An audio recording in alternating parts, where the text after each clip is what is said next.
Welcome sa pinakabagong travel series. First time kong lalabas ng Pilipinas at una kong international trip ay sa Singapore. Tara na, samahan niyo ako habang nag-explore ng bagong experiences, iconic spots at syempre titikman natin ang masarap na pagkain sa Singapore. Ito ang Excursion, Season 1, Lion City Chronicles. Magko-commute tayo papuntang Parañaque Integrated Terminal Exchange o PITX. Tapos mula doon, biyahe naman papuntang NAIA Terminal 3, save lang siya tulad sa Iloilo trip natin. Pero sa pagkakataon na ito, imbes na premium bus ang sasakyan pa Terminal 3, magbubuk tayo ng grab car. Puminto muna ako upang ikabit ang AirTags sa luggage para makasigurado ako na makikita ko ang location ng luggage habang papunta ng Singapore. Pagdating sa pick-up area, puro grab taxi lang available, kaya yun na lang ang aking binook. Nag-NAIA Expressway tayo para mas mabilis ang biyahe kahit may dagdag na toll fee.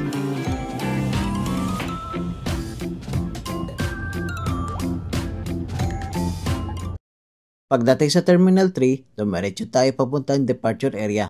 Nagbayad ng travel tax at nag-check-in sa Jetstar Asia counters. Pagkatapos, dumiretso na sa immigration.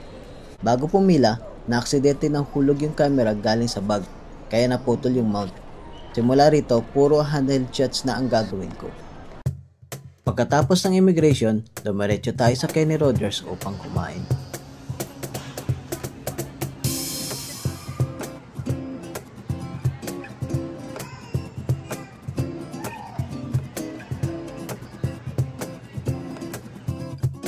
Ang ating flight ay Jetstar Asia 3K762.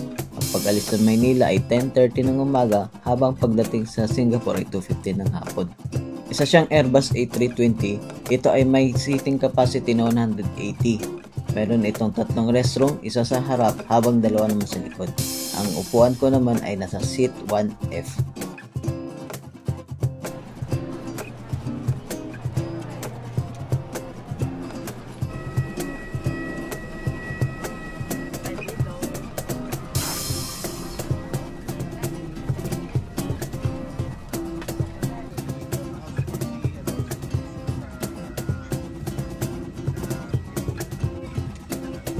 Noong nakaupo na ako, sinilip ko muna yung table na nakatago sa armrest.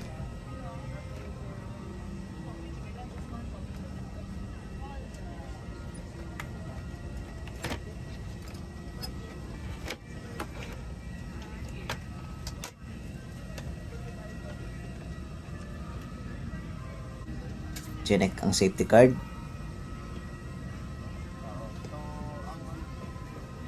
At tinignan yung in-flight menu na naka Singapore dollars.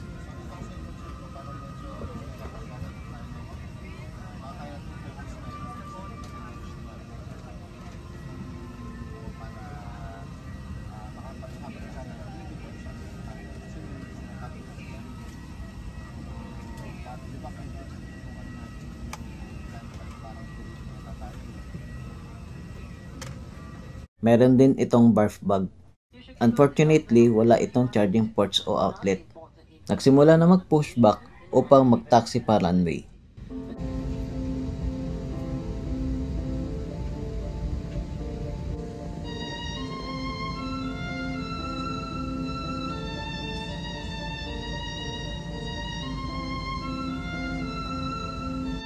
At nag-take off na papuntang Singapore.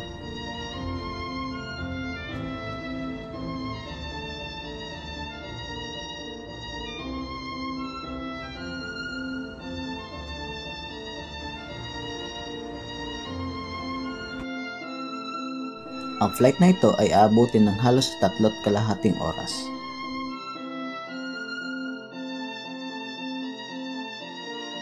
Silipin natin ang restroom. Fully refilled na tissue dispenser, baby changing table,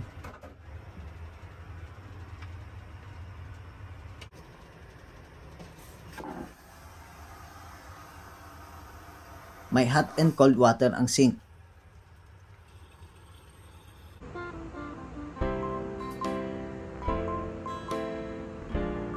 Sinimula na nila ang pagsaserve ng in-flight meal. Ang pinili ko ay chicken rice. May kasama itong cake at isang 300 ml na bote ng tubig, sauce ng chicken rice, at chicken rice meal.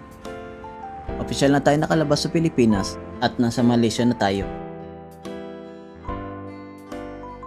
First time ko talaga lumabas ng Pilipinas.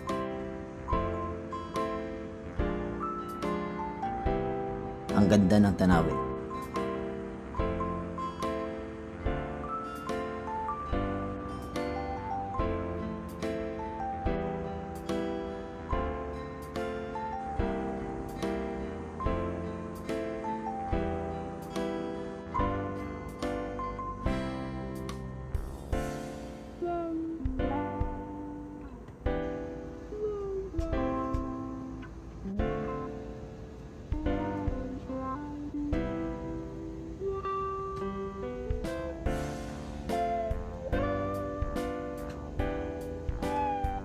Papalapag na tayo. Ang natatanaw natin sa bintana ay ang Johor, Malaysia.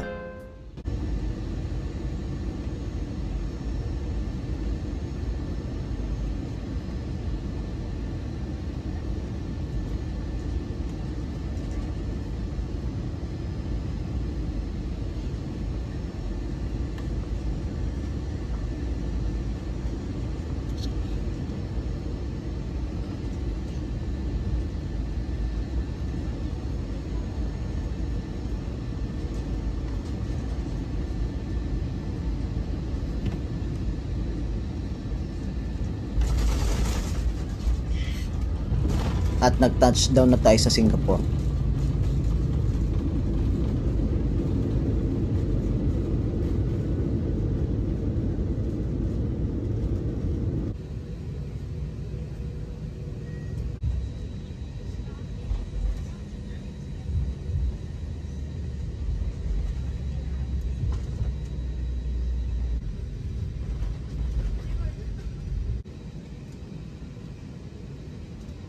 Ang laki ng airport na ito.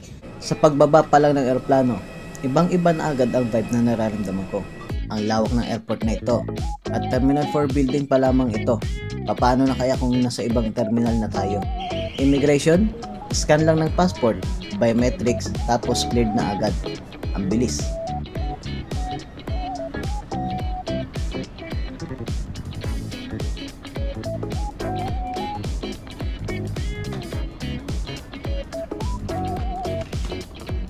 Pagkatapos kunin ng luggage, sasakay tayo sa airport shuttle bus papuntang Terminal 2. Hindi hassle ang pag-transfer sa ibang terminal. Pagdating ng Terminal 2, dediretso tayo sa Mass Rapid Transit ng Singapore o tinatawag din na MRT.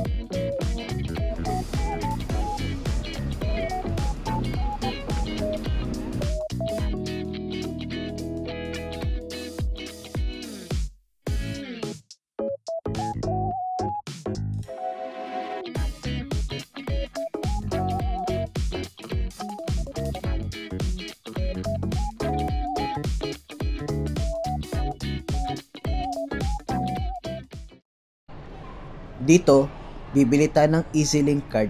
Same lang ito sa VIP card sa Pinas.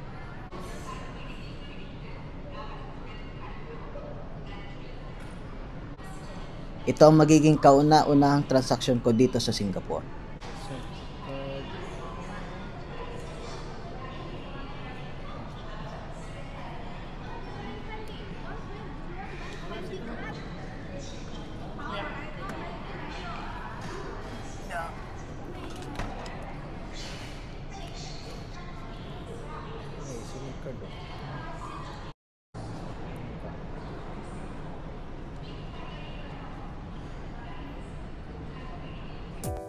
Sasakay tayo ng train papuntang Bugis Station. Pero magta-transfer tayo sa Tanah Merah Station. Napakadali lang mag-transfer, tatawid ka lang sa platform, tapos dire-diretso na papuntang Bugis Station.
Pagdating ng Bugis Station, ang ganda ng stasyon na to.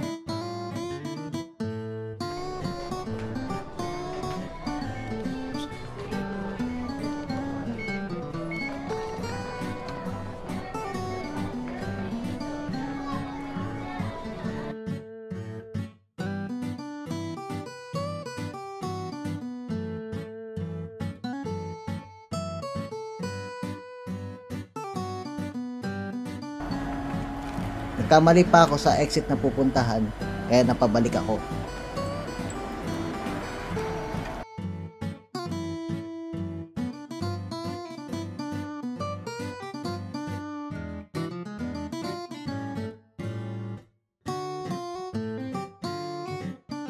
Once na nakalabas na tayo ng estasyon, naglakad tayo papuntang Arab Street kung saan tayo ay mag-i-stay ng 3 gabi.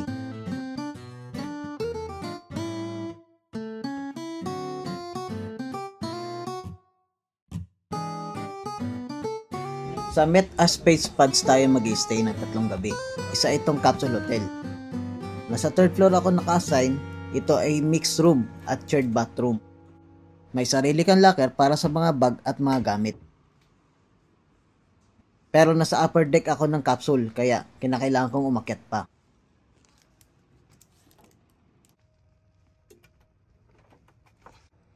Sa loob, complete setup. Meron air condition control para sa capsule, 2 USB ports pang charging, fan control,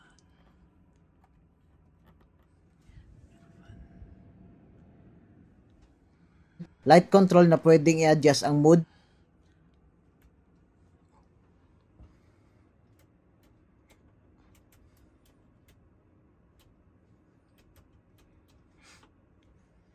personal TV with remote, mini fire extinguisher, foldable table,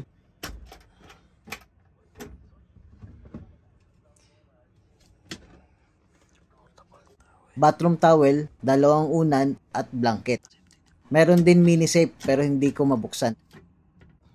Pwede mo rin pala makontrol ang brightness ng ilaw sa loob ng capsule.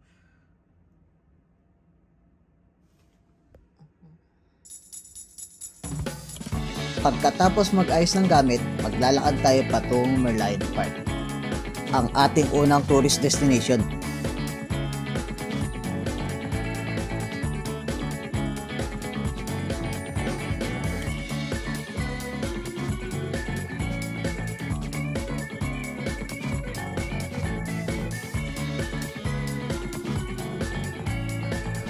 Pagdaan sa underpass, marami nag-skateboarding dito.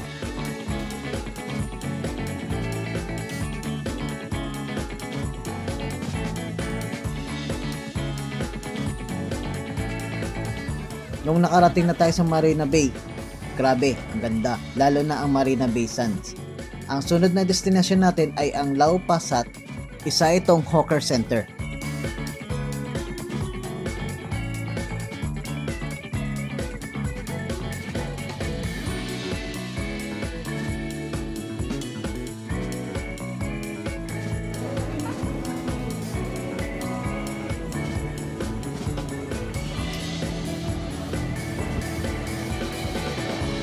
Ang target ko dito ay ang Lau Fuzi Fried Kway Teow.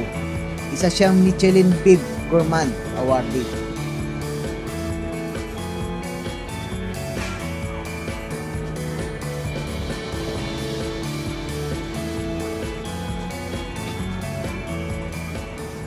Pagkatapos kumain, nag-ikot-ikot muna ako sa Lau Pa Sat at naglakad pabalik sa Merlion Park.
Pagdating sa Merlion Park, may napansin akong light show, bandang Marina Bay Sands.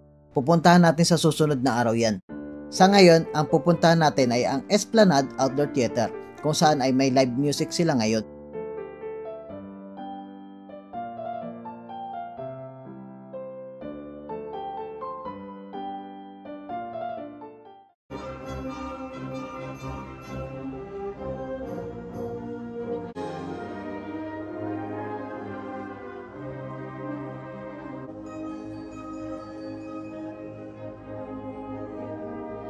We will be playing highlights from the movie Spirited Away, composed by Japanese composer Joy Hisaishi, that will definitely sound familiar to you. This evocative medley captures the magical and emotional essence of the film and will bring you into a familiar world of spirits and fantasy that will definitely tug at your heartstrings.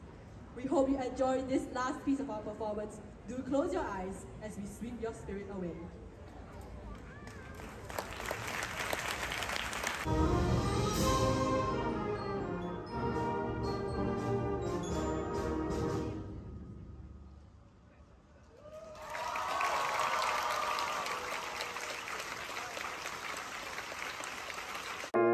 Halos mag-9 na ng gabi at babalik na tayo sa Arab Street.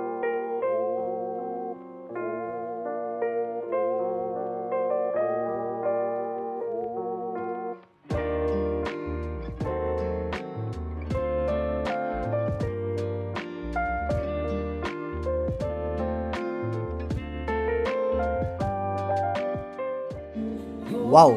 Buhay na buhay ang lugar na ito sa puno ng music at bars. Tumaan ako sa 7-Eleven para bumili ng toiletries bago bumalik sa Capsule Hotel.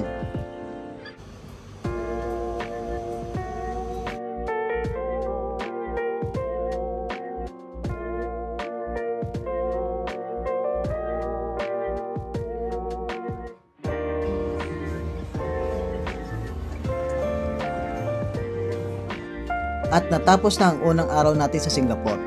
First international flight, first train ride sa labas ng Pinas, first Michelin street food, at syempre ang Merlion. Puno ng mga first ang araw na ito at puno din ng milestone ang day 1. Salamat sa pagsama sa akin, marami pa tayong i-explore sa Singapore.